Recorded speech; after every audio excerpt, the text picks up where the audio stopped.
Hey, Skills Champions, it's Rachel Unruh at National Skills Coalition here with my colleague, Katie Spiker. Hey, Katie. Hey, Rachel.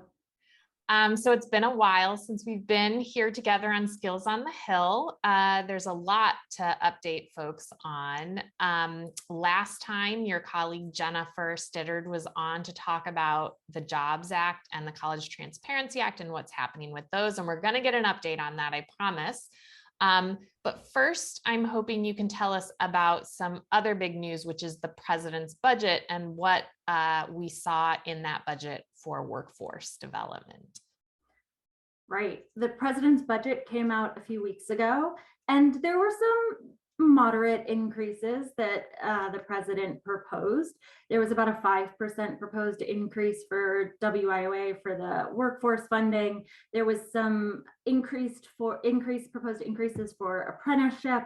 The largest increase was probably focused around funding that would help states address needs of, and local areas address needs of workers that have lost their jobs or dislocated workers.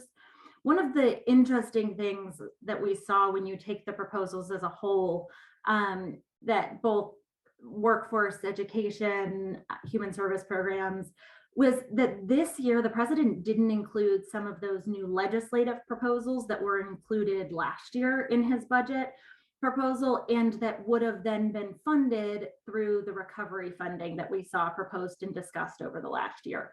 So last year there was a legislative proposal around a bill that would have funded the free community college conversation.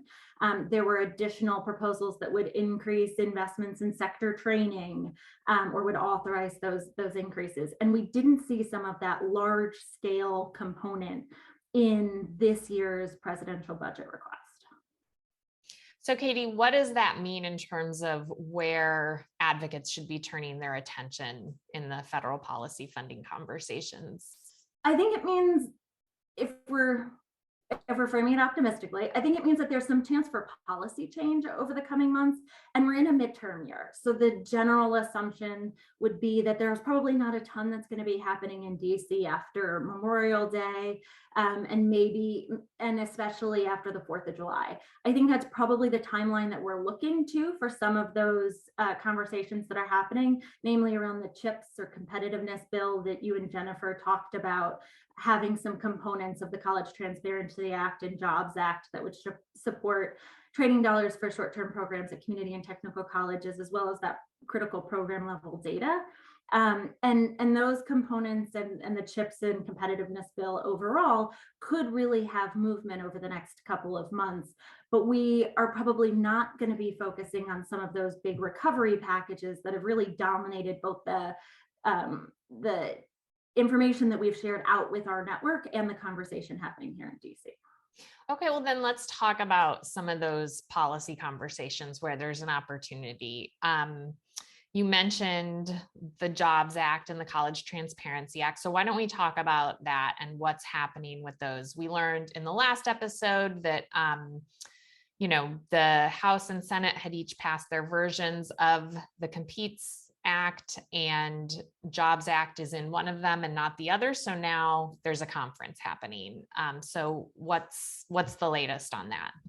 Right. So the House version, as you said, included an amendment that would include both the College Transparency Act and language based on Jobs Act.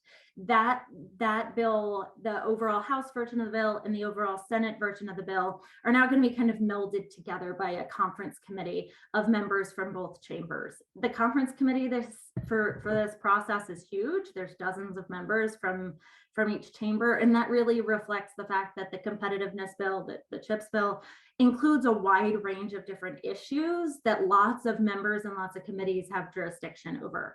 And so that means that the process could get kind of weedy and drag out a little bit.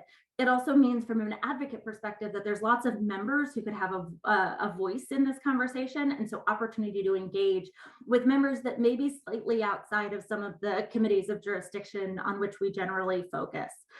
It also means that there's always the likelihood, like most big bills, of it really being a small group of members who have the most influence, it being something that leadership is driving, and something where the decisions are made almost overnight, and we see some of that outcome. So over the next couple of months, even before we start to see some of the media reports or newspapers focusing on what's happening with the bill, we'll be reaching out to our network to make sure that we're laying the groundwork for that advocacy, so that when it is time for decisions to be made, members have already heard from folks about the importance of passing a provision that includes language consistent with College Transparency Act and Jobs Act.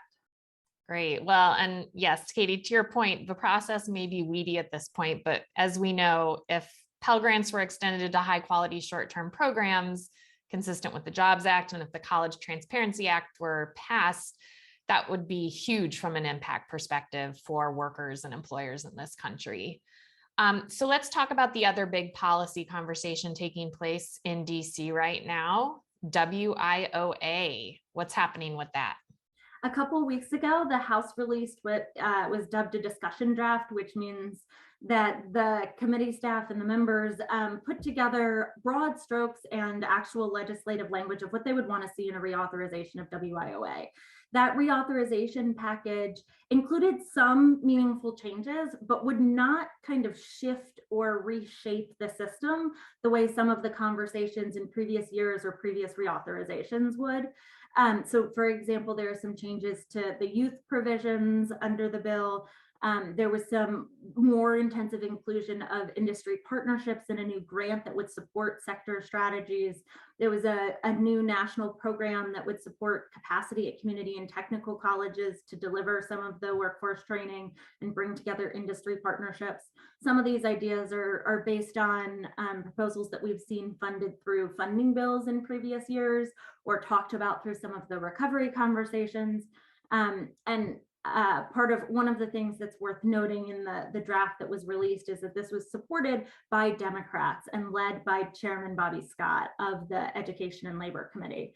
And so the initial conversations around that draft seem to include a lot of the Republican members, and certainly Ranking Member Fox and her staff, but the final bill that was released was just Dems. So that bill was debated by the Education and Labor Committee, was passed out of the committee by Democrats and on a party line vote. It could move forward now onto the floor of the House. There could be a vote where the House passes that, again, largely on a party line vote. And the Senate, however, is not likely to take up any activity around that bill or another WIOA package before the end of this year of this Congress, largely because their calendar just won't allow it. And so this bill was really important from marking the fact that WIOA is up for reauthorization. There's lots of changes that folks in our network and across the country have learned, both in how they're spending recovery dollars and things that have changed since WIOA was passed in 2014 that we see reflected in the draft. There's still a long way to go in conversations here in DC, though, before there's final legislative language. And we'll be rolling out both recommendations that we've developed with our network and updates on where those conversations are over the next couple of months, but there probably won't be much more movement on WIOA this Congress. Great. Well, Katie, that's so much information that we have on this week's episode. So much going on in Washington since we were last here, and obviously, big opportunities for folks to engage, both in immediate opportunities and in these ongoing opportunities to shape conversations like the WIOA reauthorization. So as always, it's been great talking to you. Thanks for sharing all the intel. Thanks, Rachel.